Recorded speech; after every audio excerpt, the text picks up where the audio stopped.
앱손 디자인 쿠팡팀 발표를 시작하겠습니다. 저는 유통통상부 17학번 김지호입니다. 목차를 보시면 쿠팡에 대한 선정 이유, 그리고 비즈니스 모델 분석, 마케팅 분석, 환경 분석, 현재 비즈니스 모델 문제, 개선 포인트, 새로운 비즈니스 모델 제안, 예상되는 장애 요인과 방안 순서입니다. 시간 관계상 3C 분석과 수압 분석, STP 분석, 뽀피 분석 중 수압 분석만 실시하겠습니다. 쿠팡 선정 이유에 대해 밝히겠습니다. 쿠팡은 한국어 아마존이라고 불리며 소셜 커머스 1위 기업이기 때문에 선정하게 되었습니다. 쿠팡의 연역입니다. 2010년에 창립되었고 2014년 로켓페이 송 서비스 시작, 쿠팡맨 직고용, 2015년 현 쿠팡페이를 자체 개발했고 2016년 세계에서 가장 스마트한 50대 기업에 선정되었고 2017년 로켓 직구 서비스 런칭되었고 2019년 쿠팡이츠 런칭되었고 2020년 쿠팡플레이 런칭되었고 2021년 NYSE 상장되었습니다. 쿠팡의 사업 분야는 쿠팡, 그리고 쿠팡이츠, 쿠팡플레이, 쿠팡페이, 제트배송 등이 있으며 고용 인원은 5.5만 명 기준 5.5만 명 가량 되고 연매출은 14조 원을 달성했습니다. 현재 쿠팡을 사용 중인 고객은 1,700만 명 정도 되는 것으로 밝혀져 있으며 이것은 쿠팡의 지금 현재 서비스입니다. 쿠팡은 국내 고용 빅3를 달성했습니다. 쿠팡은 전국 30개, 지역 100개 이상의 물류 인프라를 구축하였습니다. 현재 비즈니스 모델 분석입니다. 목표 고객은 신속한 배송을 원하는 구매자, 고객 관계는 수집된 데이터를 바탕으로 CRM 실시하는 것, 가치 제한은 저렴한 가격, 그리고 핵심 활동은 규모 경제를 바탕으로 저가격을 형성하였습니다. 핵심 파트너는 이점 기업과 투자자, 그리고 핵심 자원은 자체 물류센터가 있고 유통 경로는 채널, 쿠팡 웹사이트나 어플 등이 있겠습니다. 수학 분석을 실시하겠습니다.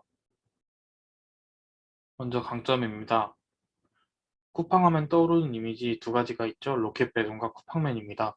로켓 배송을 통한 안정, 신속성 이미지 강화라는 타이틀이 있고 쿠팡맨에 의한 브랜드 이미지 강화라는 타이틀, 그리고 막대한 투자금.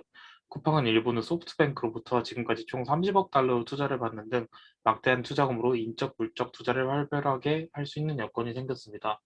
두 번째 약점입니다.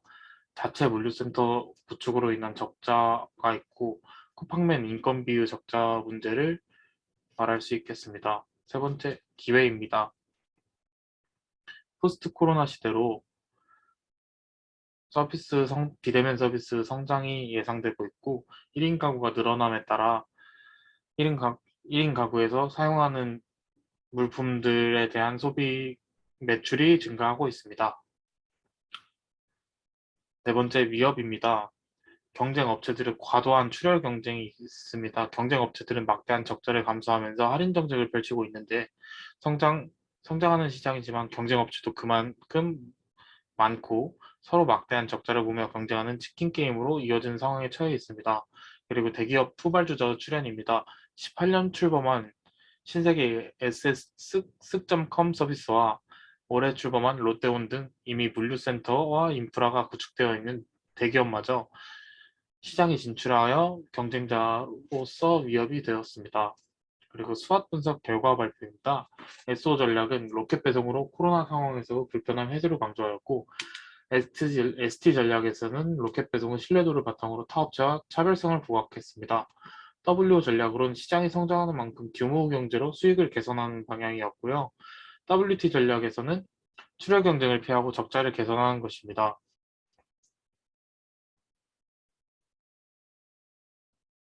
현재 비즈니스 모델의 문제, 개선 포인트입니다. 첫 번째 문제점입니다. 쿠팡의 문제점이라고 하면 역시 심각한 적자 상황이라고 볼 수 있습니다. 계획된 적자라고 하지만 아무래도 언제까지나 적자가 개선되지 않는다면 투자자는 나타나지 않을 것입니다. 두 번째는 현재 온라인에 익숙한 20대, 40대 젊은 세대와 달리 온라인 소비가 생소한 중장년층에 대한 인지도 부족에 대한 문제입니다. 그리고 세 번째는 최근 부천 쿠팡 물류센터에서 일어난 코로나19 감염 사태로 인한 근로자 비정규직의 처우 문제로 인한 브랜드 가치 하락이 있습니다. 두 번째는 개선 포인트입니다. 자사 쿠팡맨이 쿠팡의 강점이 될 수 있으나 수익성에는 악영향을 끼치고 있습니다.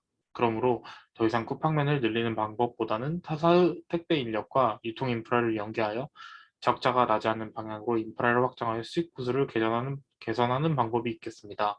또 중장년층이 이커머스를 쉽게 이용할 수 있도록 어플의 편의성을 개선하고 해당 세대가 많이 사용하는 디지털 콘텐츠의 마케팅을 더 할 필요가 있겠습니다.